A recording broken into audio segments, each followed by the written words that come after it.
Hi, I'm Dex Gelfand. I'm known for my practice of therapeutic spiritual counseling. If you're watching this video, you probably know that. You've probably seen my website and other videos, but maybe not. Anyway, what I want to do now for you is try and summarize how the mind works, why we have the chronic issues we experience that we don't enjoy and seem to not be able to get rid of, and how simple it can be with my techniques to actually resolve these things. Basically, it works like this. There are times in life when we find ourselves in helpless or vulnerable positions where something happens with great impact that hurts us and scares us. We all have such experiences. And when they're painful enough, we generate mechanisms that will automatically trigger to try to shut off connecting to, experiencing, or relating to those times, those incidents, specifically those feelings of fear and panic and anxiety and vulnerability and hopelessness. So what we do is we find a way to say, I'm not going there. And it's very fear-based, it's very panic-based, but very often it is channeled as anger, as an obstinate refusal. No, we're not doing it that way. I'm not going to talk about this. Okay, the way to deal with certain people is to hold your position, and it's very obstinate. Anytime anger or rage is expressed, it is always, in actuality, an attempt to suppress a fear. We are very, very fear-dominated and fear-motivated in many ways, and a lot of times this comes from experiences early in life when we're particularly vulnerable, but also to particular devastating incidents we experience. And this is what a psychologist would call a defense mechanism, this coming up with some thought, some idea, with an attitude of no way in regard to approaching or connecting with something. Some people will say, I won't go in a pool. I won't go near a pool. I won't, whatever it is, I won't do this. I won't do that. Whatever it is, I won't eat this, whatever it might be. It's a very strong defensive attitude trying to hold off something that has fear and vulnerability connected to it. And because we generate these things, it makes it that much more difficult to have any hope of processing, of digesting that material so that it's no longer present. Okay, you can't do that when you're fighting it. Okay, but that's what we do because instinctively we have no other solution in the moment, and it becomes a pattern, and we hold those attitudes in place, which I call stubbornly held protective attitudes.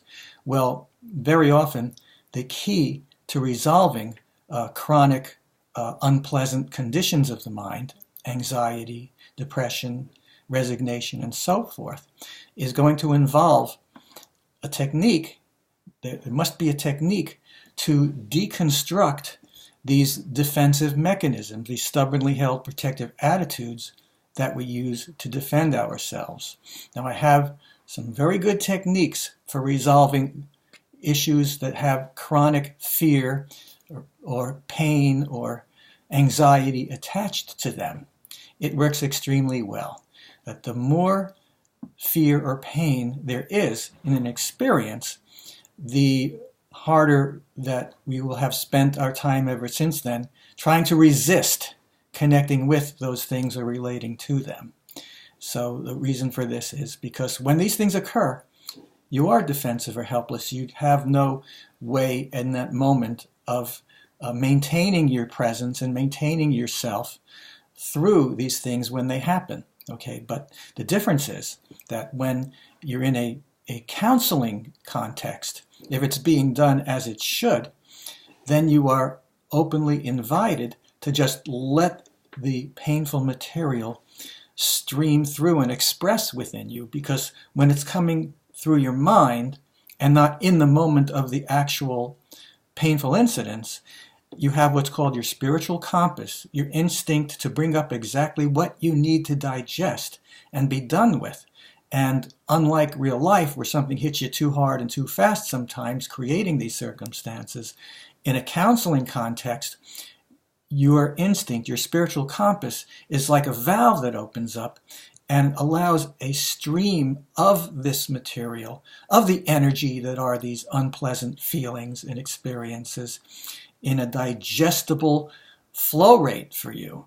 The real trick is to have somebody, a counselor like me with my understanding, who makes it completely safe for you to do that, and will simply invite you to do that without a whole lot of specific direction about what to think about, but just allow it to freely express as it naturally does within you, rather than being distracted by somebody's idea of how you should look at it or what you should be looking at, or some such possibly complex techniques that don't quite allow the expression of this perfect instinct you have within you called your spiritual compass that just needs to be allowed to express. It's sort of a spiritual digestive process.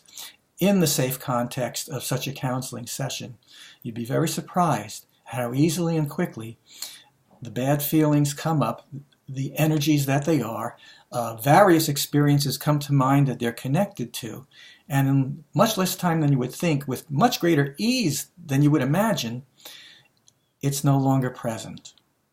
You finally digested it. It's no longer sitting in your spiritual stomach causing distress. That's basically how it works. But the other part of doing that is your resistance comes up very often when you're trying to process these things. So it's not quite as simple as what I just explained, because very often your mind is going to shift into resistance, whatever mechanisms or attitude you've set in place of, I'm not ever going to do that again, or I don't allow this, or I'm not going to think about that, however it's phrased. And so when those mechanisms surface, as they should, and it's fortunate that they surface because they need to be deconstructed so that you can succeed in processing and digesting your pain and fear and be done with it, I have what I call a stubbornly held protective attitude deconstructing technique. We bring that to the surface. We get you to process the emotion of your resistance, the anger or fear, which is the bricks of your resistance, the basic energy embedded in the ways that you shut off and refuse to connect with certain things. That has to be processed, your own created resistance, and that is actually easier than you would imagine with the technique that I use. You sort of re-examine it, okay? You process some of the pain that it actually holds in place in an effort to resist that fear and pain. And at the end of that, you can rationally look at the consequences of these attitudes of no towards anything and everything, whatever it specifically applies to, each stubbornly held protective attitude. And we've each got so many of these. But as you address them, deconstruct these, when you look at what the consequences of these have been, and you digest and process some of the fear and pain that starts to leak through as you start to deconstruct these walls, it becomes practical and easy for you to then re-examine that particular thought or attitude.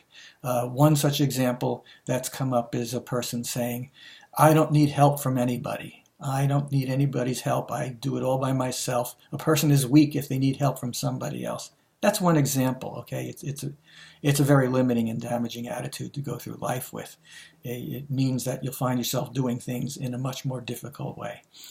Anyway, that's one example, okay? And as that gets looked at and processed, then you're invited to examine the consequences of what have occurred because of that attitude. All the social situations, all the friendships that have been damaged, all the things that didn't get accomplished, that could have been accomplished, and so forth. And then rationally re-examine that particular idea of that attitude that you've been using to dismiss and blow off whatever particular related material it might be. At which point, it becomes easy to look at it rationally and say, that's a silly idea, it actually hurts me, it doesn't help me.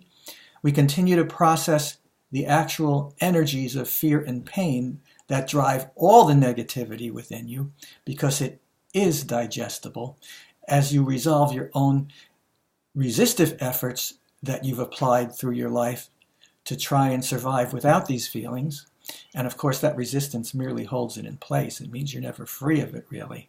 So when you dissolve these stubbornly held protective attitudes, you open yourself up to then, in this counseling context that I've been describing, far more easily than you would think, to be done with these things, to let them express through you. It's simpler than you would think. It does require the right kind of training of the practitioner who would do this. I'm training, I think, 7 or 8 different practitioners right now in my approach and my techniques, but I can certainly do this for you. And I'm training other people who can too.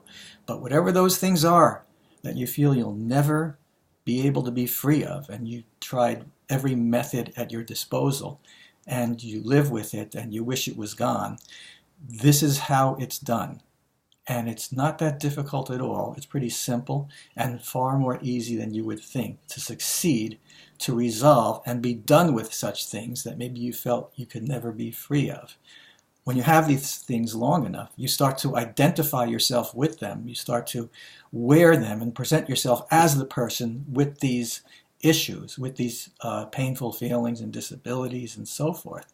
It becomes a persona, and that becomes that much more locked in. And sometimes we will apply. I have specific techniques for unlocking and deconstructing that false self that a person becomes, to the degree that they start to identify themselves with their trauma.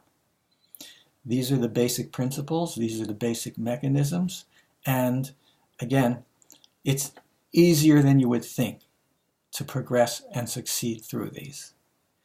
I'm here to help you with that.